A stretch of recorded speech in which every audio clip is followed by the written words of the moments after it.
Kembali kepada cerita mengenai aura negatif tadilah. Kita nak kongsikan kepada anda macam mana kita nak buang aura negatif. Kita nak keep positif untuk kehidupan kita. Jadi kita bersama dengan tetamu jemputan kita, seorang perunding motivasi iaitu Datin Sri Fazila Muhammad Ali yang bersama dengan kita sekarang. Assalamualaikum Datin. Assalamualaikum. Wow. Merah menyala dok rumah hari ni. Merah ni pun menyalahkan lagi aura positif. Yalah, itu yang saya nak menimbulkan aura positif, sebab tu sebab baju merah. Kalau tidak, gelap tak seronok, kan?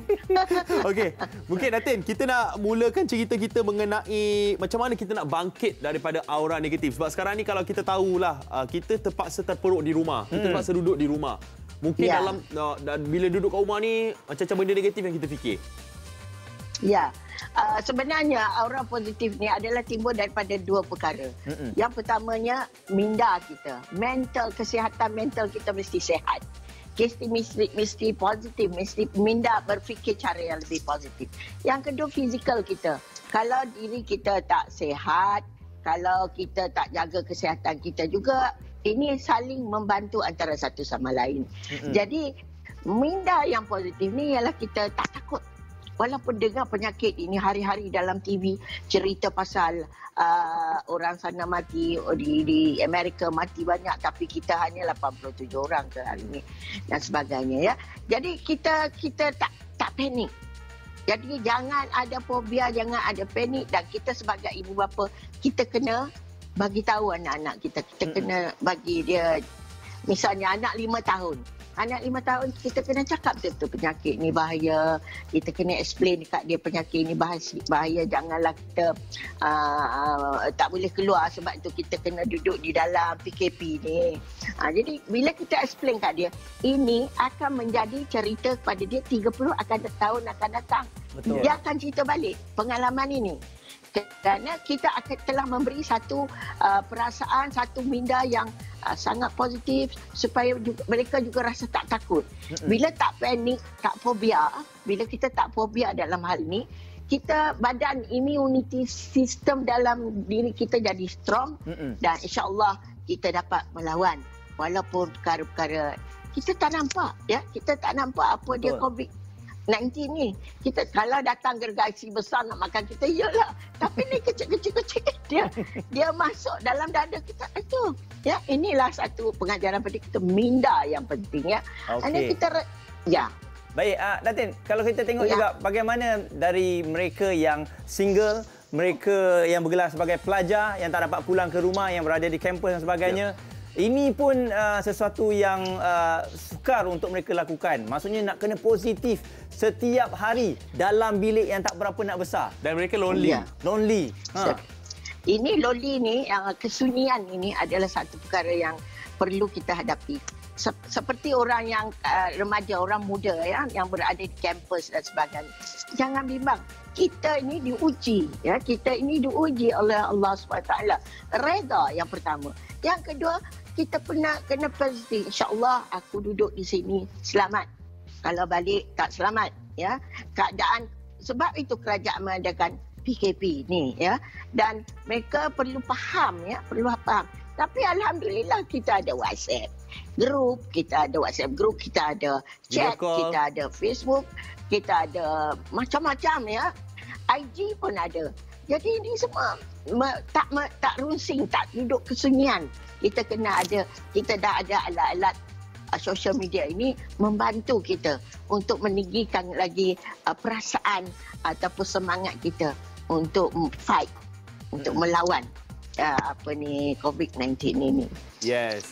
Dan kalau kita bercakap pasal kalau mereka dah gelisah, kalau orang di luar sana dah start gelisah, dah start takut, timbul satu perasaan pentingkan diri, Datin. Ya, ada yang begitu, tapi kita kena meredakanlah, kena bagi tahu. Ini dah sebulan lebih, ya. Kita mula panik, itu panik, ya, dia dah takut.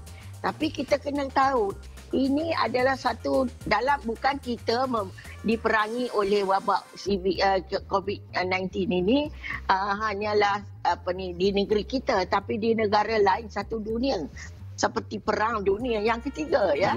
Tapi ini sebagai ujian, kita kena pasrah. Kita kena ingat bahawa ini kita perlu menghadapi. selain pada itu, fizikal kita juga kita kena jaga. Mesti selalu mandi, jangan malas mandi.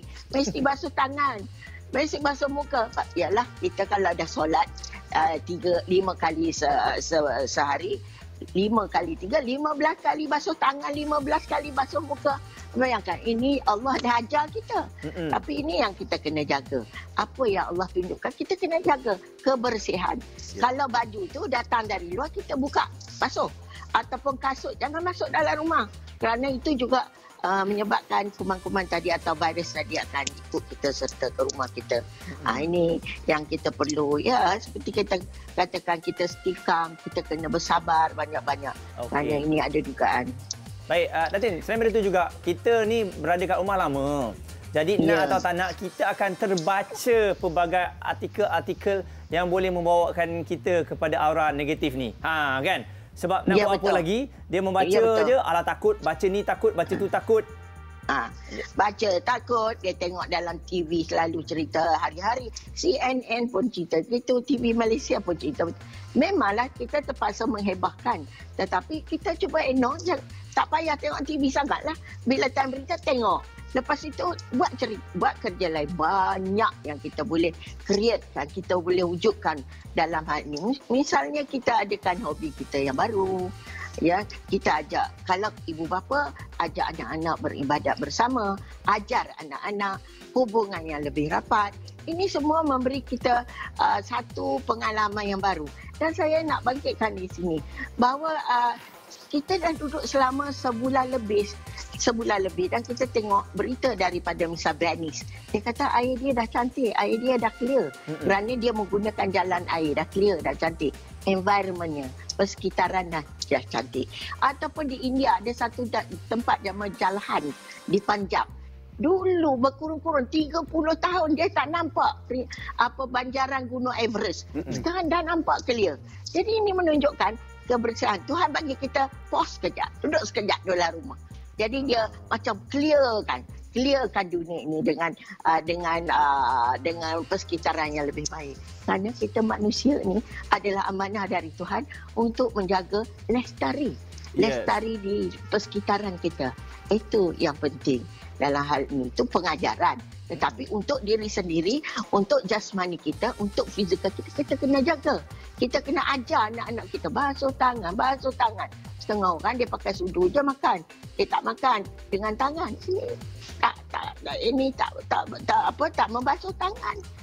Tak membasuh badan, tak membasuh kaki. Ini yang penting dalam hal di rumah. Dan kita juga diajar kalau barang dari pasar tu bawa, jangan terus masuk dalam peti ais. Mesti basuh dulu, cuci dulu, entah kuman apa. Ini satu pengajaran. Ya, betul. Sebenarnya ada hikmahnya di sebalik ada virus COVID-19 ini. Itu yang kita perlu rasakan, kita perlu ajarkan kepada orang muda dan sebagainya. Ya, macam hang nampaknya video tadi. Tapi tak apa Datin. Sekarang ni mungkin Datin ada nasihat kepada mereka-mereka di luar sana, lagi-lagi rakyat Malaysia sekarang ni yang mungkin juga terkesan bukan setakat dari segi semangat, dari segi kewangan juga. Mungkin Datin boleh bagi nasihat sedikit Datin? Ya, dari segi kewangan, kalau peniaga-peniaga kecil atau orang yang membuat industri kecil sekarang tak dapat berjumpa dengan orang, tak dapat menjual, premis mereka ditutup, mereka tak dapat menjual barang-barang mereka, ini menunjukkan ekonomi kita telah terganggu sekejap. Tapi Alhamdulillah kita ada kerajaan kita yang prihatin. Dia bagi duit allowance, dia bagi allowance kepada kita untuk terus hidup. Dan kita perlu bersabar. Mungkin dalam masa ini juga ini adalah satu peluang kepada orang lain untuk membuat perniagaan buah-buahan, misalnya hantar ke rumah, ikan atau sayur hantar ke rumah orang. Ataupun ada yang buat makanan untuk hantar dengan Grab, Grab food. Jadi semua ini menimbulkan satu industri yang baru. Menjual baju. Kita baju rakyat besok tak payahlah pergi kedai. Kita beli online, bila dah pulih, okey. Kita boleh pergi ke kedai, ke mall dan sebagainya. Ini sesuatu yang melatihkan diri kita. Tak ada alternatif ni, ada alternatif ini. Ya, kita bukan minta perkara ini terjadi, tetapi diduga, diberi. kita selalu berdoa lah. Ya. Kita perlu berdoa, ya, minta Allah Ta'ala. InsyaAllah, insyaAllah.